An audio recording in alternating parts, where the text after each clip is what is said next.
Listo. El tema que tenemos que ver el día de hoy es, bueno, vamos a verlo por segunda vez, es el absolutismo y la ilustración. Como les había dicho, el absolutismo y la ilustración son dos formas de pensamiento completamente diferentes que chocan y se oponen por completo. Son la antítesis, es decir, cosa contraria, uno contradice al otro. Y de hecho, la forma como original en la que se estructuró la sociedad, pues era este sistema vigilado y controlado políticamente por el absolutismo, al que también le conoceremos con el nombre de antiguo régimen, mientras que la ideología que se va a poner en contra de este antiguo régimen, de este absolutismo obviamente, pues es la ilustración, que propone una forma muy distinta de llevar la política, de llevar la forma de la vida de la sociedad, de organizar a la sociedad en términos políticos, económicos y sociales. También de la ilustración surgirán ideas muy importantes para transformar al mundo y que es lo que va a dar origen a una serie de movimientos que conoceremos un poquito más adelante con el nombre de revoluciones burguesas. Así que nos preguntan un montón para el examen siempre. Las revoluciones burguesas son movimientos sociales de cambio en el que los burgueses, que es este grupo de la sociedad que va a defender las ideas de la ilustración, además es en este grupo en el que surgen estas ideas de la ilustración, pues van a querer cambiar los sistemas de vida de sus sociedades y acabar con este antiguo régimen y este absolutismo que eran las formas en las que se organizaban sus sociedades. Entonces, esto corresponde con un tema 3 que se llama el fortalecimiento de la burguesía y que justamente nos tiene que llevar a recordar, entender cómo es que esta burguesía crece económicamente, crece políticamente y se avienta un tiro contra el sistema establecido. Un sistema consagrado por el monarca absoluto y las aristocracias, que eran los grupos más privilegiados de estas sociedades de antiguo régimen, que vamos a ver ahorita justamente quiénes eran. Entonces, este primer punto, el 3.1, se llama absolutismo e ilustración. Tenemos que ver las diferencias entre ambos sistemas y cómo es que estos se están enfrentando, se van a polarizar y se van a contradecir entre sí. Digamos que estamos en la antesala de los machetazos y de los golpes y de los paxos, ¿no? Así literal.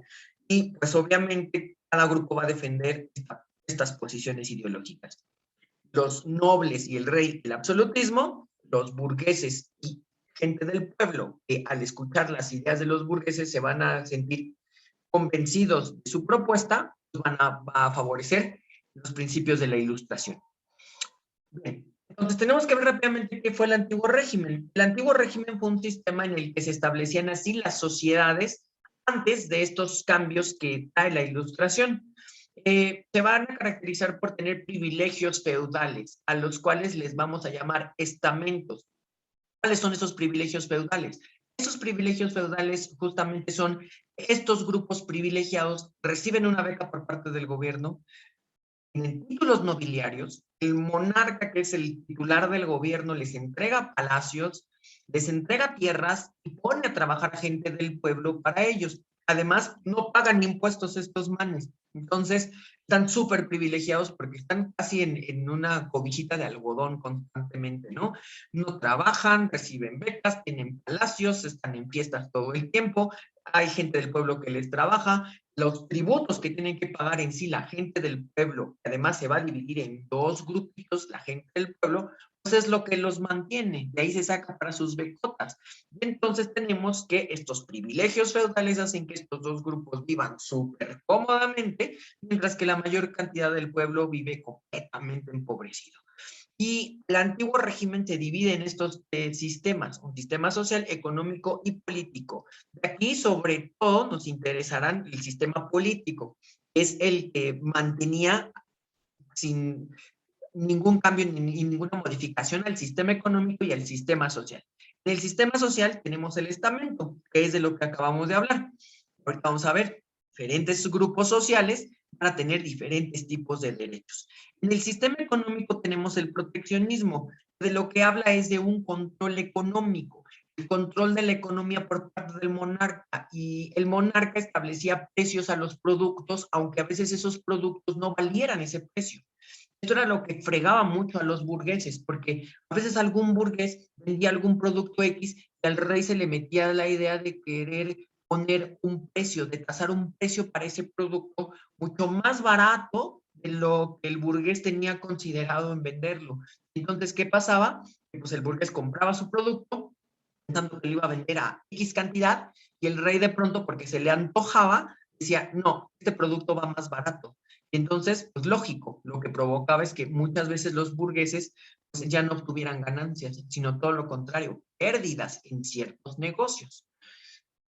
También lo que hacía el rey constantemente era cobrar impuestos, sobre todo a productos que venían del extranjero, tanto productos que salían de su reino hacia otras partes, a otros reinos, como de productos del extranjero, que vendían burgueses extranjeros que entraban a sus reinos.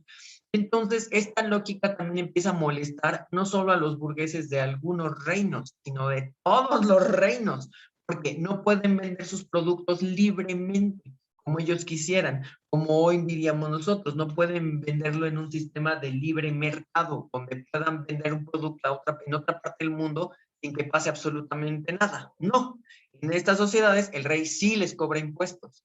Entonces es un cobradero de impuestos, más el cobradero de estos impuestos especiales que se llaman aranceles, más el control de los precios y de los productos. Los burgueses están muy incómodos por esta situación. Porque además todo es a capricho del rey. Si el rey hoy los quiere poner, hoy los pone los impuestos. Si el rey quiere bajar los impuestos, mañana los baja. Si el rey se puesta de buenas y dice, estoy chido, no, hoy no quiero cobrar ningún impuesto, quitaba todos los impuestos. Y así, o sea, todo esto era capricho del rey. Finalmente, el otro sistema, el sistema económico, perdón, el sistema político es el absolutismo, donde, como su nombre lo dice, el poder es absoluto, es decir, todo está bajo control de un solo monarca. Este solo monarca, esta sola persona es la que controla sin considerar a nadie. No le pregunta a nadie, entonces, pues hace lo que quiere definitivamente, sin consultar a los demás. Y esto es lo que va a molestar mucho a los burgueses, porque los burgueses dicen, oye, a ver, nosotros somos los que estamos manteniendo con nuestros impuestos al reino, nosotros somos los que estamos pagando el reino, literal, y si ni siquiera se nos consulta. Ahora, no, ya no nada más a nosotros, también a la gente del pueblo, no se le permite participar, no se le pregunta, no, o sea, nada. Entonces, pues, ¿de qué se trata, no? O sea, nosotros estamos poniendo plata, pero no se nos pregunta qué comprar, pues oye, o sea, como que esto no cuadra, dicen los burgueses. Entonces, pues eso hace que los burgueses estén cuestionando y que empiecen como a ponerse en contra de este sistema. Ok, entonces vamos a ver que la organización social justamente va a estar dividida en una pirámide que se integra en tres grupos y entonces el primer grupo se llama el primer estado, es el clero, la iglesia. El segundo estado son los aristócratas, es decir, los nobles, y el tercer estado va a ser la gente del pueblo que se divide en dos bandos. Un bando es el pueblo llano, pueblo sin dinero, al que también se le conoce como los plebeyos, y otro va a ser la burguesía, gente que es propietaria. Acuérdense que los burgueses son comerciantes y son la palabrita clave para que nosotros recordemos que son los burgueses, son propietarios, o sea, son dueños, dueños de cosas, dueños de negocios, dueños de establecimientos, y de ahí sacan recursos. Por lo que los burgueses siempre tienen más varo la gente de la plebe, pero pues obviamente ellos tienen la misma condición de derechos, porque ambos son el pueblo. Y sus derechos, como los vemos, están muy limitados. Como ya les había dicho en algún momento, cuando vimos la Nueva España, las pirámides demográficas se leen así. Hasta arriba hay muy poquitos, pero tienen muchos, muchos derechos. Y abajo hay un poco más de gente, pero conforme vamos bajando en la escala, pues obviamente vamos a tener menos privilegios y menos derechos. Entonces, justo aquí había un montón de gente, la mayor parte del reino pertenecía a este tercer estado, entre burgueses y gente de la plebe, pero casi no tenían derechos. Por lo contrario, tenían un montón de obligaciones y casi nada de derechos. Entonces, bueno, esto lo habíamos visto en la clase pasada, pero lo retomo justamente porque acuérdense que me voló el internet y ya no lo pudimos grabar y pues, quiero que se quede sentado en nuestra plataforma para que lo puedan revisar ustedes las veces que sea necesario. Vamos a ver rápidamente por dónde se va a generar el absolutismo. El absolutismo justamente se va a dar en algunos países, como aquí ya me apareció en la diapositiva, pero sobre todo se va a dar en Europa durante el siglo XVII y XVIII. Es decir, para que ustedes vean siglo XVII y XVIII, yo siempre les digo, súmenle, por ejemplo, 1, ¿no? Si dice 17, súmenle 1 y entonces estaremos justamente en ese siglo. Perdón, réstenle 1 y entonces estaremos en ese siglo. Es decir, si aquí nos dice siglo XVII, réstenle a 17 1, es decir, 16, es decir, como diría la salsita en el año 1600, ¿no? Justamente. Mientras que si estamos en el siglo XVIII, ustedes a 18 réstenle 1, entonces en términos numéricos andaremos por los 1700, ¿va? Cuando ustedes vean siglo XIX, ustedes réstenle 1 y entonces justamente andaremos en los 1800, ¿va?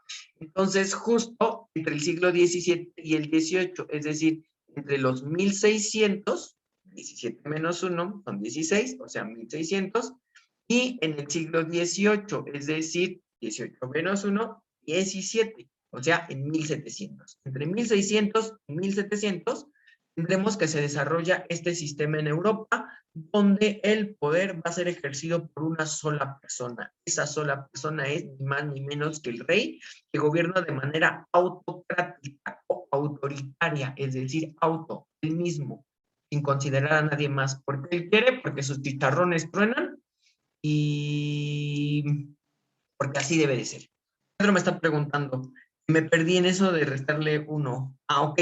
¿Por qué se le resta 1? Tiene que ver con una cuestión teórica, y si ahorita si me pongo a responderla a Pedro, se nos va a ir la clase. Pero tú nada más acuérdate, solo réstale 1. Cuando tú veas números romanos, réstale 1 a ese número romano y ya, con eso te da el numérico. En números arábigos, es decir, en números pues, que nosotros podríamos colocar como de 1700 a 1800, ¿no? Tiene que ver con una cuestión teórica de cómo se organizó el tiempo, pero te digo, si lo vemos, ya, me desvié por completo y entonces vamos a perder el objetivo de la clase del día de hoy. Pero tú nada más quédate con eso, ¿vale? O sea, si tú ves acá este número que es 17 en romano, para convertirlo a número arábigo, tú nada más le restas 1 y dices, 17 menos 1, 16. Le agregas sus dos ceritos y entonces el siglo XVII va a ser todo lo 1600, de 1600 a 1699.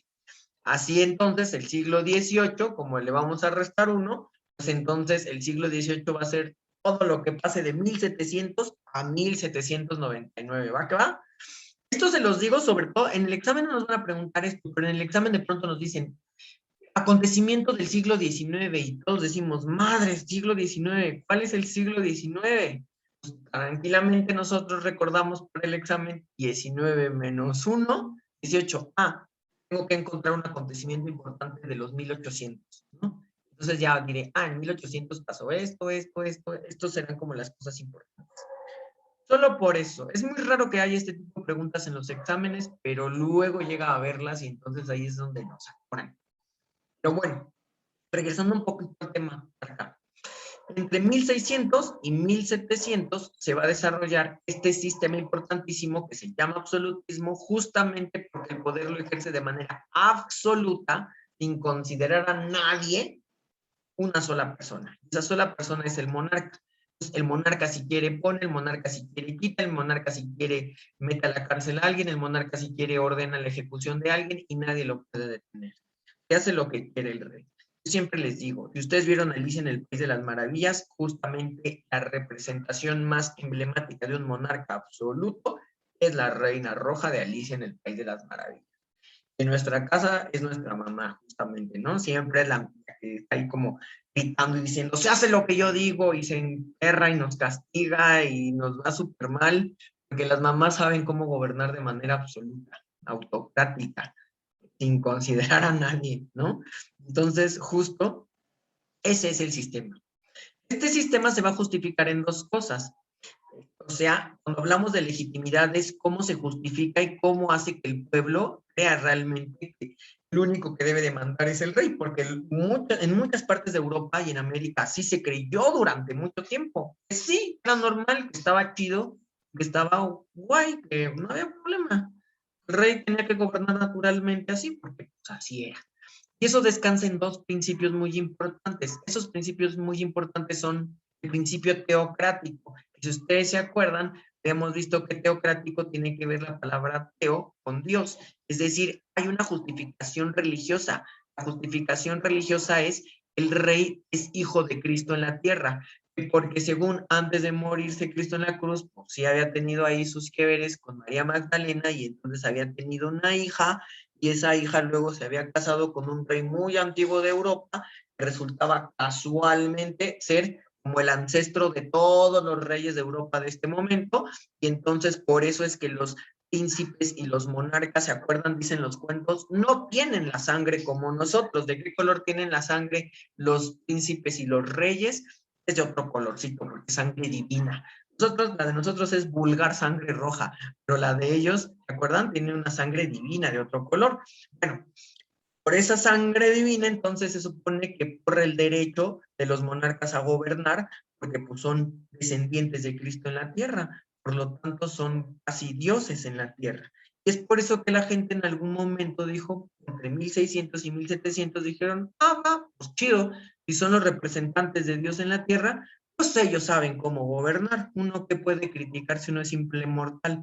Ellos son los gobernantes, pues a ellos les habla Dios porque son sus parientes, entonces pues ellos gobiernen. Eso se pensó durante pues, casi 200 años, ¿no? Pero pues, obviamente eso también está a punto de ser cuestionado. ¿Dónde se van a llevar a cabo estas ideas? Pues prácticamente por Europa. De Europa, gracias a que pues América le pertenece a España, también esas ideas pasaron a España.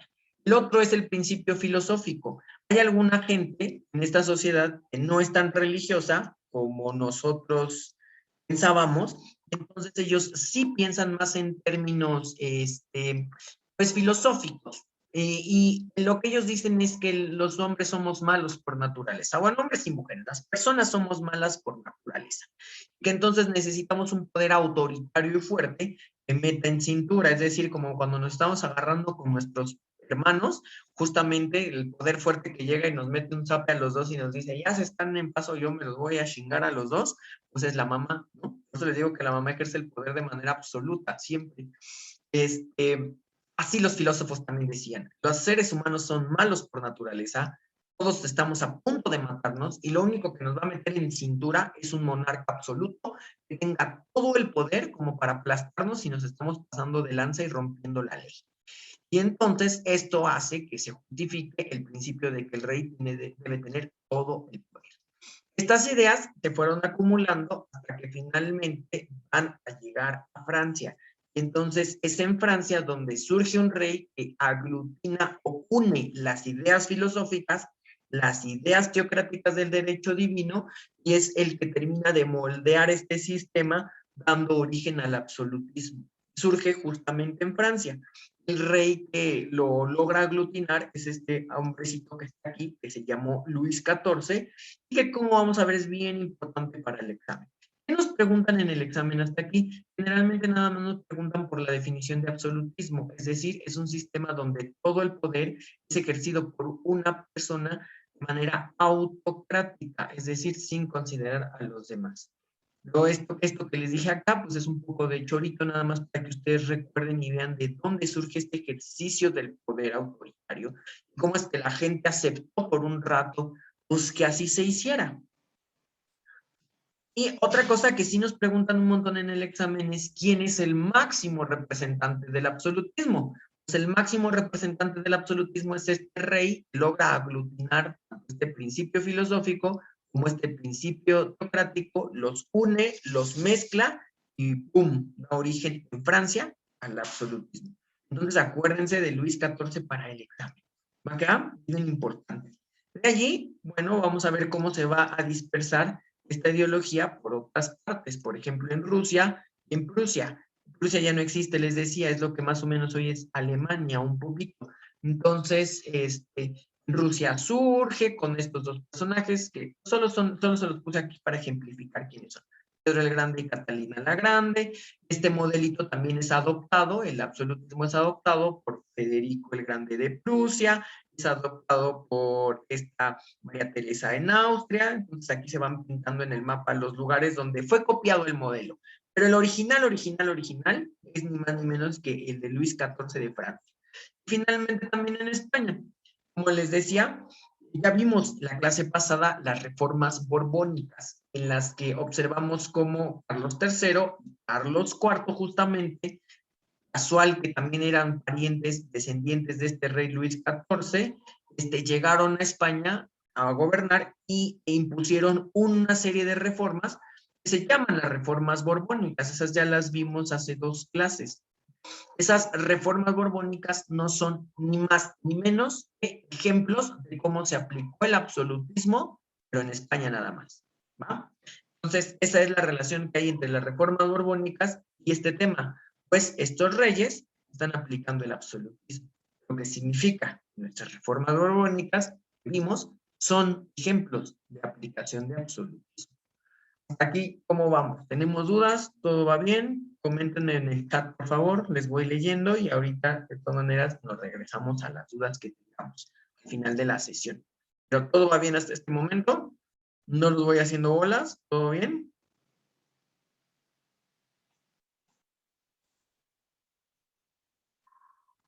Ok.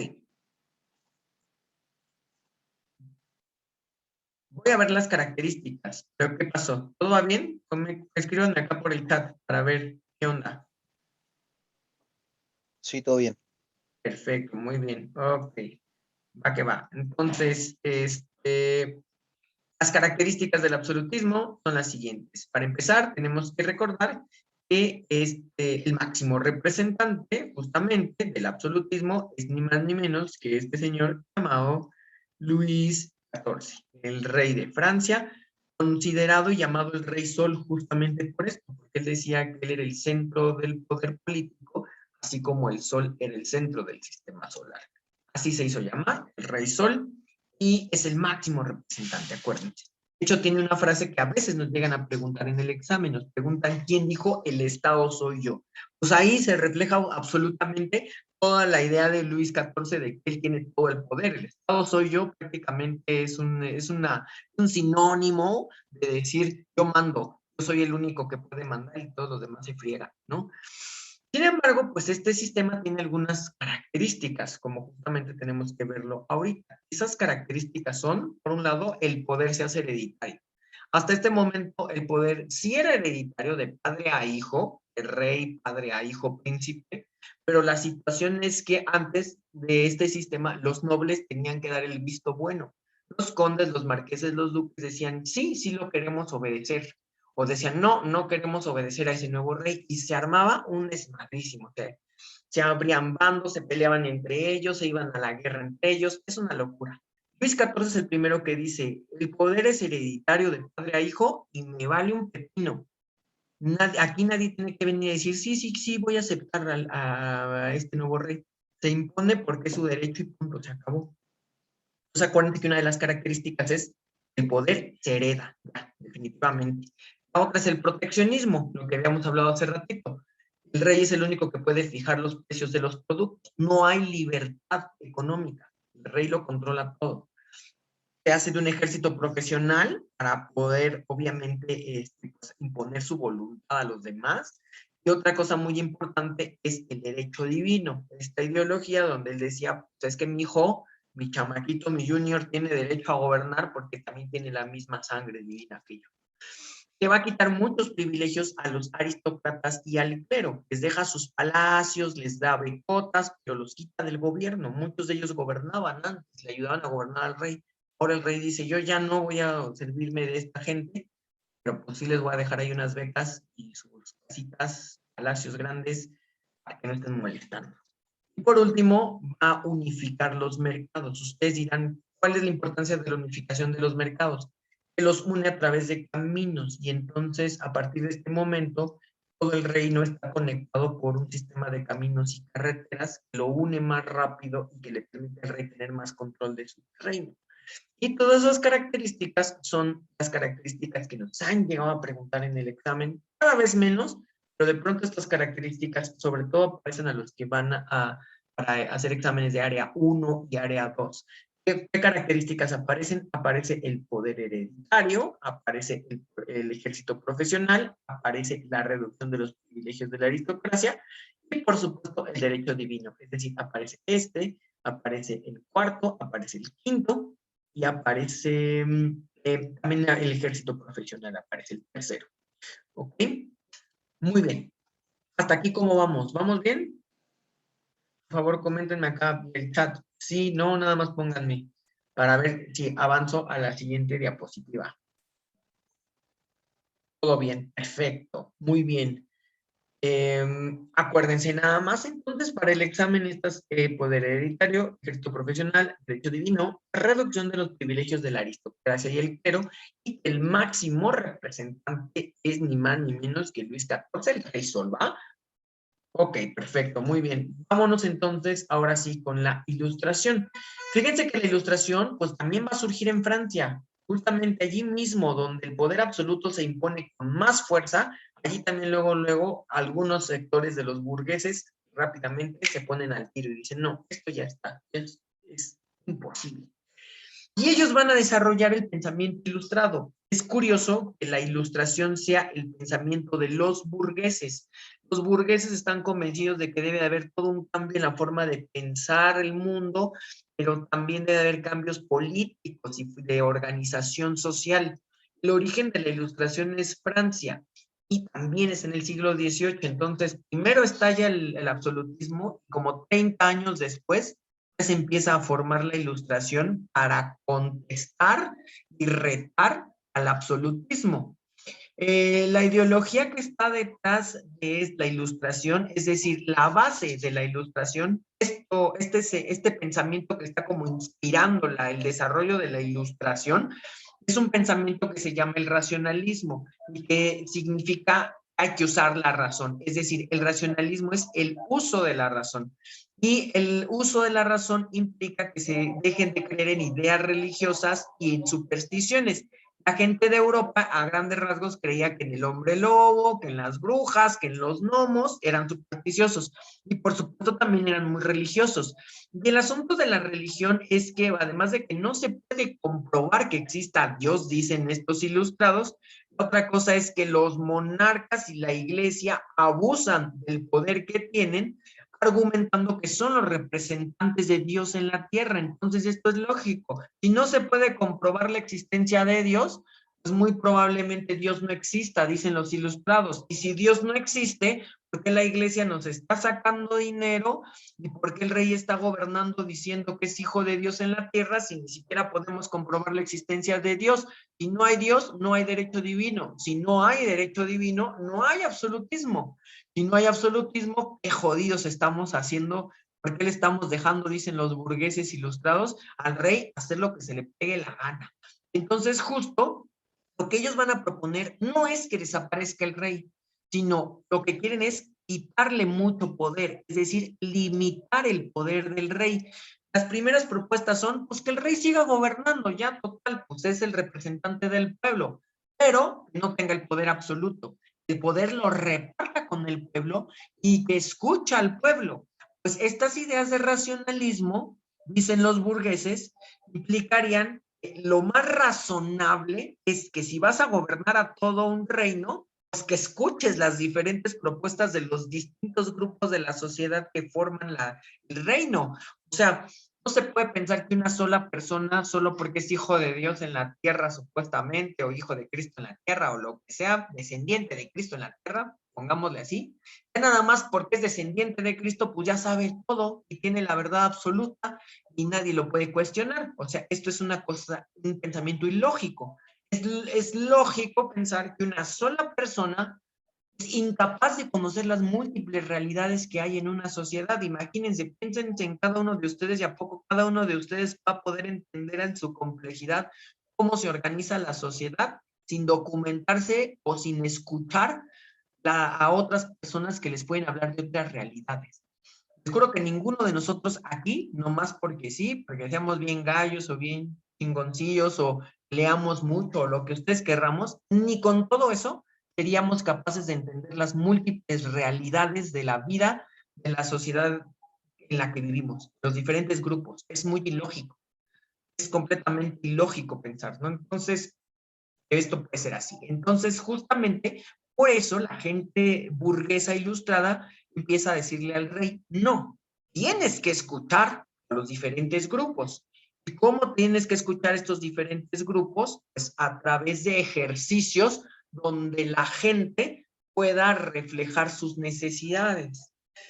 ¿Saben a dónde nos lleva esto? Justamente a estos ejercicios donde el pueblo pueda hacerle saber al gobernante qué es lo que necesita para que gobierne, para que la gente del pueblo viva mejor. Poquito a poquito, ¿a qué le suena esto? ¿A dónde nos están girando? ¿Hacia dónde nos están llevando? ¿Qué piensan ustedes? Los leo por el chat. ¿Qué piensan? ¿Hacia dónde nos estará llevando esta situación? A las elecciones, dice Ari. Muy bien, exactamente. A la democracia. Muy bien, Ari. Exacto. A ejercicios democráticos. Entonces, fíjense, limitar el poder del rey es dividir el poder, pero también es hacer ejercicios democráticos donde el rey escuche al pueblo y donde el pueblo haga saber cuáles son sus necesidades. Estamos hablando de la democracia, ni más ni menos. Ese es el principal aporte de la ilustración. La causa de esta ilustración pues, es ni más ni menos el pensamiento racional. Empezó como utilicemos la razón para entender al mundo, ya no nos dejemos llevar por las supersticiones y las creencias religiosas, y va a terminar en cuestionemos el poder del rey. Es ilógico que el rey gobierne por sí solito nada más. Me quedo ahorita en la primera parte, en las causas. Acuérdense, bueno, para el examen nos preguntan ¿qué es la ilustración? Tenemos que decir que es un movimiento cultural, ideológico y político que propuso el uso de la razón. Esto es lo más importante. Se basó en el racionalismo, es decir, en el uso de la razón. Aquí empieza toda esta historia, porque el racionalismo nos invita a usar la razón, a pensar cómo es realmente el mundo y analizar cómo es la realidad, observando y estudiándola. Y entonces los tres pilares fundamentales de este pensamiento racional son Kant, un filósofo, Descartes, filósofo y matemático, y ni más ni menos que Isaac Newton, a quien ustedes ya también están empezando a ver en física, ¿no? Con las famosas leyes de Newton del movimiento. Estos tres llegaron a la conclusión de que era importante mirar, observar y analizar al mundo utilizando la razón para entenderlo realmente como era. O sea, imagínense lo chingoncísimo que era Newton, que hoy en día, o sea, la verdad a mí si me hubiera caído una manzana del cielo, yo me lo hubiera comido y hubiera dicho, ah, qué chido, qué cool, ¿no? Qué padre. No me hubiera puesto a pensar por qué se cayó y si la gravedad y si los movimientos. Yo todavía uno ve las leyes de Newton y la primera ley y la segunda ley y las fórmulas y uno dice, ¿qué pedo con la vida de Newton? ¿Qué no tenía tele o qué? ¿No? Pues para estar pensando en esas cosas. Bueno, vean qué tan importante es este movimiento del uso de la razón. Ahí están. Este señor de acá es Don Newton. Este señor de acá es Descartes, el del bigotito y la peluquita. El que tiene como colita es Kant, y pues esos son los lugares de donde ellos venían. Fíjense, todo ese pensamiento del uso de la reacción, pues sí, ¿no? No que no tenía tele, pues es que, digo, yo veo las leyes de Newton y la neta es que me orino, ¿no? Es así literal, no sé. Aparte yo soy pésimo para física. Entonces es como de, Dios mío, pensaba que está diciendo Newton. Pero bueno, todo ese movimiento justamente que está acá, generándose, también se va a empezar a aglutinar en Francia, es decir, todas estas ideas, Newton es británico, Kant es, pues bueno, era de Prusia, que les digo que ese país ya no existe hoy en día, pero más o menos es como Alemania, Descartes es de Francia, entonces hagan de cuenta que se está mixeando ahí todas estas ideas, ahí se están mezclando todas estas ideas en Francia y de pronto en el siguiente siglo, o sea, en el 18, ¡boom!, se desarrolla la ilustración. Pero fue resultado de todas estas ideas del racionalismo. Y entonces es cuando ya surge la ilustración como un movimiento de cambio cultural que ya no solo dice vamos a entender al mundo a través de la razón, sino dice vamos a entender al mundo a través de la razón y vamos a entender cómo se comporta el mundo, la naturaleza del mundo y la naturaleza humana. Y aquí tenemos justamente esto. El movimiento cultural es un movimiento ideológico de cambio, porque definitivamente dejamos atrás las ideas supersticiosas y las ideas que no tienen sentido, y los vamos a cambiar por ideas que partan de la observación y el análisis, y finalmente políticamente también es un cambio tremendo. Entonces, la ilustración se va a basar en el racionalismo. Acuérdense de eso para su examen, porque siempre nos lo van a preguntar. Eso sí es una pregunta de cajón. ¿Dónde se origina? Se origina en Francia. Otra pregunta de cajón. ¿Va que va? Y entonces, ahora sí, la ilustración va a tener dos etapas. Una etapa más meramente cultural e intelectual, y otra ya muy política, que ya es más choncha, más recia, más pesada, más contestataria, se pone más al tiro. La primera etapa, que es la etapa pues, cultural e ideológica, en realidad lo único que quiere la ilustración es crear conocimiento verdadero, dicen ellos, a partir del uso de la razón, concentrarlo. Entonces, a partir como de 1750, 120 pensadores ilustrados van a crear una obra gigantesca llamada la enciclopedia. Esto nos lo preguntan en el examen. ¿Qué es la enciclopedia? La enciclopedia es una obra en varios tomos.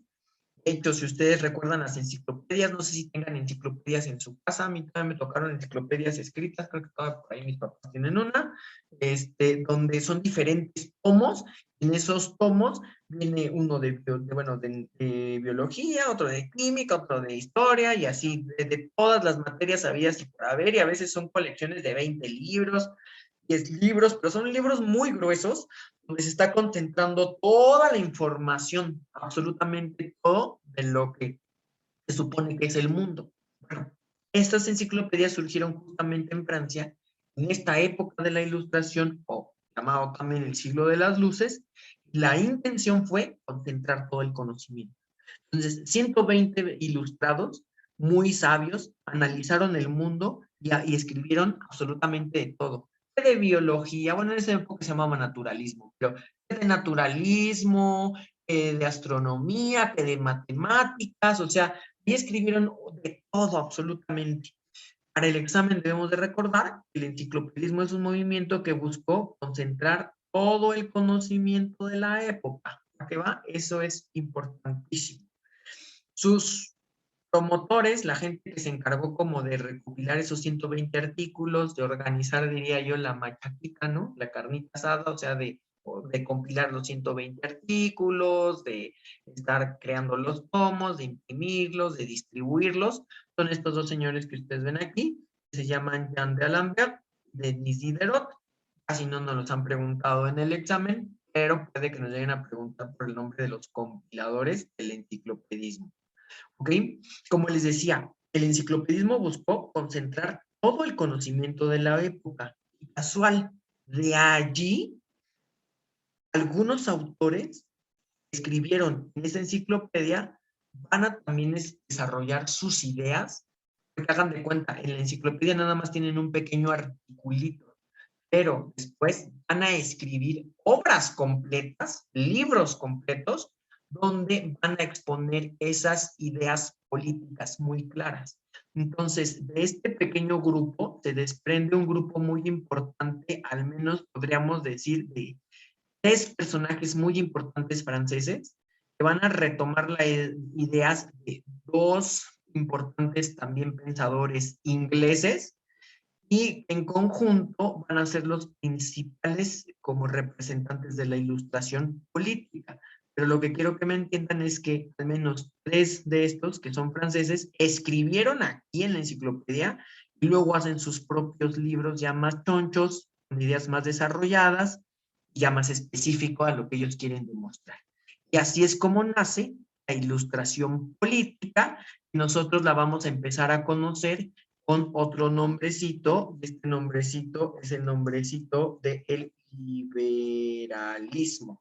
Así se le conoce. Cuando la ilustración es política, se le nombra liberalismo. Si ustedes se dan cuenta, liberalismo luego va a derivar en una palabrita que se llama liberal, ¿no? Esta palabrita liberal pues, refleja el pensamiento de ciertos grupos de personas que creen en las libertades. Ahí debe de haber muchas libertades y muchos derechos, ¿no? Cuando uno es muy liberal, así, pues es porque cree que cada quien puede hacer con su vida un yo-yo sin que violente a otras personas, ¿no? Esas ideas justamente tienen que ver con el movimiento político de la Ilustración. Ok, pregunta Miguel en el chat. ¿Ese Diderot no fue el que dijo el hombre solo será libre cuando el último rey se ha estrangulado con las tripas del último sacerdote o algo así? No, ese fue Voltaire. Pero Voltaire es un personaje que escribió la ilustración de la enciclopedia. Pero sí, por ahí va. O sea, no fue Diderot, pero fue uno de estos ilustrados, relacionados justamente con este movimiento. Ahorita vamos a ver quién, Miguel. Justamente estos son estos personajes. Bueno, aquí se acaba de pintar en el mapa como bueno, los lugares de donde son los principales exponentes de la ilustración. Pero a grandes rasgos, estos pues, sujetos propusieron estas cosas que vamos a ver acá. Hablan de soberanía popular, un poquito tiene que ver esa idea, Miguel, que acabas de plantear. Los ilustrados creen que ya no se le debe de preguntar al rey cómo se debe de gobernar, sino que el pueblo mismo tiene que elegir su propia forma de gobierno. Entonces, justo como en el absolutismo, el rey tomaba las decisiones de cómo gobernar sin preguntarle a nadie más, de ahí deriva esa frase de el hombre será libre o las personas seremos libres y podremos decidir cómo queremos ser gobernados hasta que el último rey caiga, porque mientras los reyes estén en pie, no nos van a dejar meter este nuevo sistema, no nos van a preguntar qué es lo que queremos. Por supuesto que Voltaire estaba re loco, ¿no? O sea, era muy radical para su época. Hay otros que decían, oye, hermano, cálmate un poquito, tampoco te pongas tan sangriento y exagerado, no seas tan intenso, ¿no? Le decían a Voltaire. Otros eran un poquito más relajados. Ahorita vamos a ver quiénes eran más relajados y quiénes estaban más turbolocos, ¿no? Turboloco, Voltaire, definitivamente, estaba así, pues, la frase lo dice solito, ¿no? Hay que estrangular a los reyes con las tripas de los sacerdotes, o sea, hay que matar a todos estos, ¿no? Prácticamente es lo que está diciendo Voltaire. Mm, pues, otros dicen, no, no, no, nada más con que les quitemos mucho poder es más que suficiente. Pero ¿qué hay detrás de estas dos ideas? De estas dos ideas, o de estos dos planteamientos, está la idea de la soberanía popular. La ilustración quiere que haya una soberanía popular. Los ilustrados dicen, el pueblo tiene que decidir sobre su propia forma de gobierno, no hay de otra. Otra cosa muy importante son los derechos jurídicos, es decir, todos debemos de tener los mismos derechos, dice la ilustración. A esto también le vamos a conocer con el nombre de garantías civiles, es decir, todos tenemos los mismos derechos, se supone. Eso es lo que quieren plantear ellos. Nada de que unos más, unos menos, unos porque tienen más privilegio van a ser tratados diferente, no, todos iguales, todos coludos o todos rabones, ¿no? Como diríamos. La representatividad es la democracia, es la capacidad del pueblo por poner representantes políticos que se supone en teoría tienen que expresar las necesidades del pueblo. Los representantes políticos tendrían que representar las necesidades del pueblo y buscar pues, solventarlas, ¿no? Luego la otra cosa es que van a hablar de muchas libertades, muchísimas libertades, todo tipo de libertades, mientras la libertad de nosotros no afecte la libertad y los derechos de alguien más. Y finalmente, la igualdad jurídica. La igualdad jurídica vuelve a estar muy, muy ligada a los derechos jurídicos, es decir, todos tenemos derechos, pero todos lo tenemos que hacer, todos los tenemos que tener por iguales. Estos son los principales planteamientos de la ilustración que nos han preguntado para el examen, sobre todo para los que vamos a hacer examen en área 3 y área 4. Es decir, nos dicen, algunos planteamientos de la ilustración son, y tenemos que elegir soberanía popular, derechos jurídicos, representatividad o democracia, libertad e igualdad jurídica. Lo que en general nos preguntan a todos de este tema de la ilustración es lo que vamos a ver ahorita en unos momentitos más. Y es ¿Quiénes son los principales representantes y cómo se llaman sus obras? Los principales representantes son los siguientes. El primero es John Locke, y estableció la idea del derecho natural. Es decir, las personas tenemos derecho a tres cosas que son nuestros derechos naturales. Derecho a la vida, derecho a la propiedad privada sin que el reino las pueda quitar y derecho a la libertad. Esos son nuestros tres derechos fundamentales. A estos les vamos a conocer como garantías civiles y él lo escribe en un libro llamado Del Gobierno Civil. Acuérdense de esta propuesta sobre todo, esta que lo voy a marcar acá, y de su libro, porque justamente nos lo preguntan para el examen en una pregunta tipo relación de columnas donde nos muestran arriba quiénes son los autores de la ilustración más importantes y abajo nos preguntan por el libro o por la propuesta. Así de perro viene el examen, ¿no? Bueno, él es de acá de Inglaterra. El segundo es Adam Smith. Adam Smith es el creador de la idea del libre mercado, del mercado libre, justamente como se llama la plataforma de Internet, y que tiene esa lógica de Adam Smith, justamente. Es decir, que uno pueda vender un producto libremente sin que el Estado o el gobierno les cobre impuestos por eso. Y sin que el Estado o el gobierno fije los precios de los productos. En el mercado libre se supone que uno fija un precio de un producto y si está muy caro la gente te dice, no, pues gracias chavo, ¿no? Perfecto, muy padre y todo tu cotorreo, pero estás muy caro, no lo voy a comprar. Y entonces siempre hay competencia, siempre hay mucha gente ofertando muchos productos. Obviamente, pues gana el que vende más barato, pero que también da más calidad, ¿no? Justamente, esa es la lógica del mercado. Nosotros siempre como el Xiaomi, precio-calidad, ¿no? Esa es la lógica de Adam Smith. Entonces, por eso Adam Smith dice, ¿a qué se mete el rey? El rey no se debe de meter en nada. Aquí el mercado se regula solito. Entonces, a esta teoría también se le conoce en francés como el laissez-faire, que significa dejar hacer. Es decir, libre mercado, es lo mismo. Entonces, les decía, para el examen puede venir como laissez-faire, puede venir como libre mercado, o también viene con otra palabrita que se llama librecambismo, es decir, la capacidad de cambiar productos libremente. ¿Ah? Entonces, acuérdense que la teoría de Adam Smith es la del mercado libre, libre mercado, laissez-faire o librecambismo. ¿Y qué es lo que él dice? Hay una ley natural y esa ley natural es la oferta y la demanda. ¿Quién oferta? ¿Quién demanda? El que oferta tiene que ofertar, como el Xiaomi, les digo, precio, calidad, ¿no? Y el que demanda ese producto decidirá si se lo compra al fulano 1, al fulano 2 o al fulano 3 que está vendiendo ese producto. Dependiendo de lo que quiera y si quiere, de cómo quiera gastar su dinero y de lo que le ofrezca. Es la ley natural del mercado, ¿no? Así todos creo que compramos en el mercado. Y finalmente, su libro se llama La riqueza de las naciones. Entonces hay que recordar esta idea del laissez-faire o el libre mercado y hay que recordar su obra, se llama La riqueza de las naciones. Otro muy importante va a ser Montesquieu. Montesquieu es el creador de la idea de la división de poderes. En su libro El espíritu de las leyes habla de dividir el poder en tres. ¿Se acuerdan cuáles son esos poderes? Todavía hoy en día se supone que los sistemas políticos están divididos en esos poderes. ¿Se acuerdan cuáles son estos? Es los leo en el chat, en los mensajitos. ¿Sí se acuerdan? Vale, es el ejecutivo, el legislativo y el judicial. Muy bien, Tona, exactamente.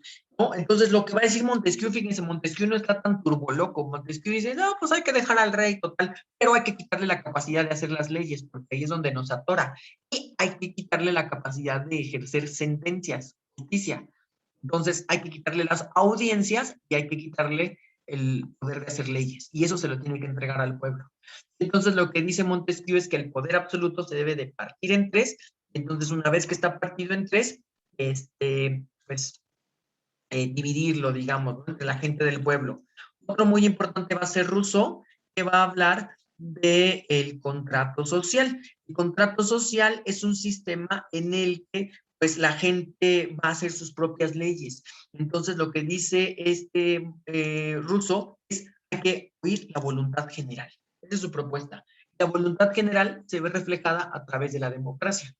¿Cómo se expresa el pueblo? Votando por diputados, diputados que representan al pueblo, que van a un congreso donde se reúnen, y en ese congreso los diputados como representantes del pueblo, se supone tienen la obligación de debatir cuáles son las mejores leyes para los grupitos de la población que ellos están representando. Y entonces esas leyes se van a fijar en un libro muy importante que se llama Constitución, y realmente a esa constitución él le llama contrato social, es decir, es como un contrato que todos al nacer firmamos, decimos, sí, así es como nos tenemos que dirigir para vivir tranquilamente sin que nos estemos matando, ¿no? Por ejemplo, el caso de nuestro muy bonito país, México. Pues ese es el desmadre, ¿no? Nadie respeta el contrato social. O sea, todos nos estamos matando porque casi nadie lo respeta.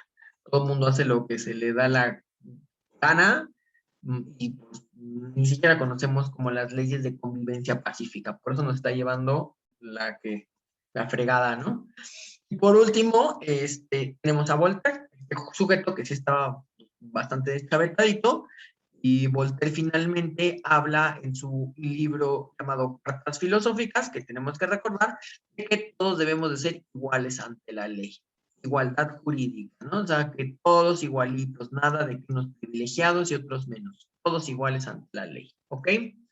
Bueno, ya para acabar entonces este tema, justamente las propuestas de estos ilustrados, de cierta manera, en un primer momento van a influir en los reyes, porque algunos reyes de algunas partes de Europa dicen, sí lo vamos a aplicar, absolutismo y nos vale un pepino, y otros dicen, bueno, vamos a modificarlo tanto, porque si no, están siendo tan populares las ideas de la ilustración, específicamente de estos 5 fulanos, que si no, sí nos vamos a meter un problema tremendo con la burguesía y con el pueblo. Y entonces vamos a ver el espectro político. Esto es una cosa que creo que veamos para poder entender el siguiente tema. El absolutismo se va a modificar un poco. Acuérdense que el absolutismo es este sistema donde el rey gobierna sin considerar a nadie, pero por influencia de estas ideas ilustradas, hagan de cuenta que se mezcla el absolutismo, se mezcla con algunas de las ideas de la ilustración, y entonces al mezclarse así en la licuadora y revolverse, surge otro sistema que recibe el nombre de despotismo ilustrado. ¿Qué es el despotismo ilustrado? Es una influencia de la ilustración en el absolutismo. Y aquí finalmente lo que dice el rey, el lema del absolutismo es todo para el pueblo, pero sin el pueblo. Es decir, el rey dice, ok, cámara, voy a escuchar al pueblo, pero el pueblo ni piensen que va a gobernar, ¿eh? O sea, nada más voy a tratar de hacer mejoras en sus estilos y formas de vida para que estén más tranquilos y me dejen en paz. Pero realmente el pueblo no va a gobernar, ni piensen que va a gobernar. Entonces, en algunos países se va a adaptar el despotismo ilustrado, donde como que los reyes se quieren ver chidos y dicen, bueno, les voy a dar unos cuantos privilegios, pero ni piensen que van a gobernar, ¿no? Es como cuando nuestra mamá nos dice, bueno, sí, cámara, te voy a dar ciertos beneficios, pero aquí yo sigo mandando, ¿no?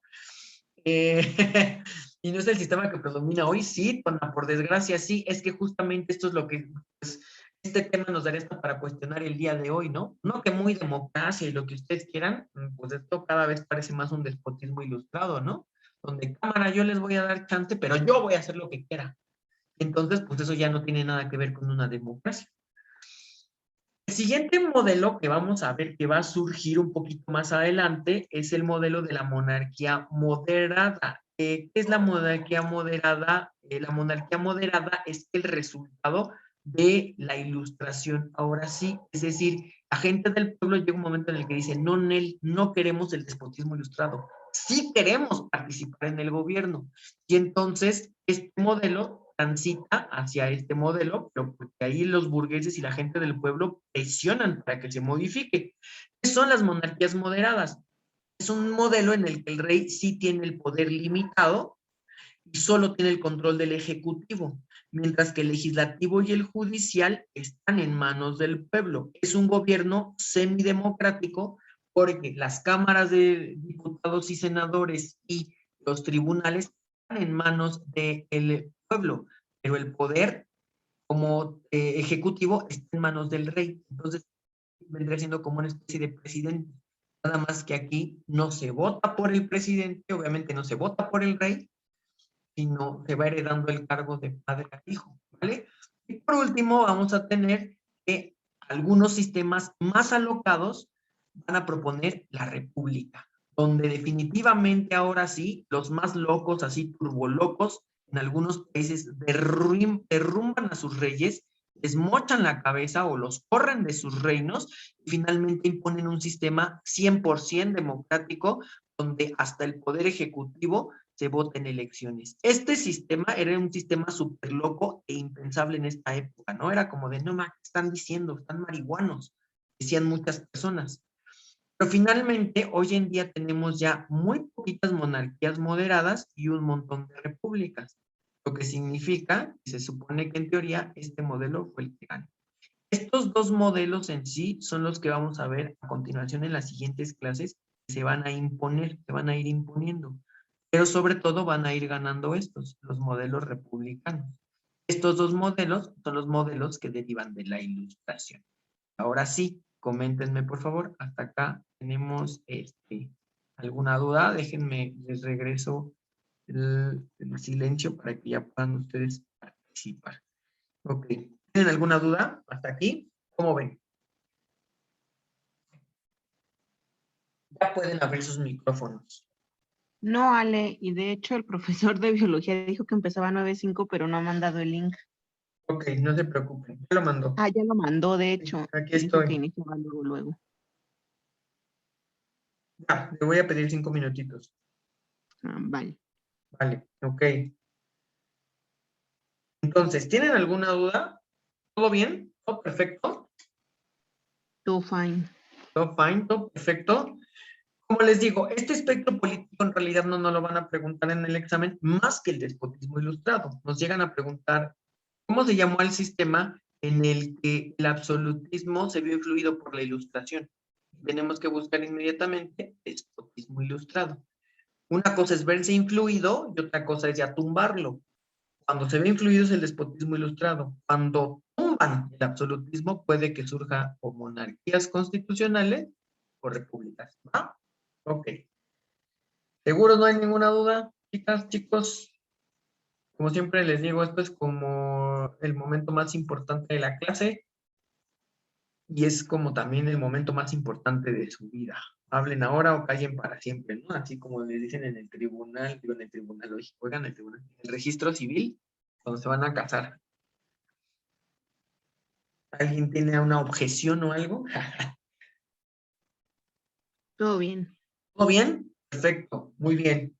Entonces, les voy a hacer llegar un cuestionario de este tema y les voy a subir una actividad justamente para pues, los temas que hemos estado viendo al principio. Y su tarea, digamos, de esta semana va a ser responder el cuestionario 1 que les voy a mandar al grupo, ¿vale? Este cuestionario 1, bueno, al grupo de Facebook y en WhatsApp les digo cuando ya lo haya subido. Lo subo ahorita en un ratito más. Esa es la tarea justamente que ustedes van a tener el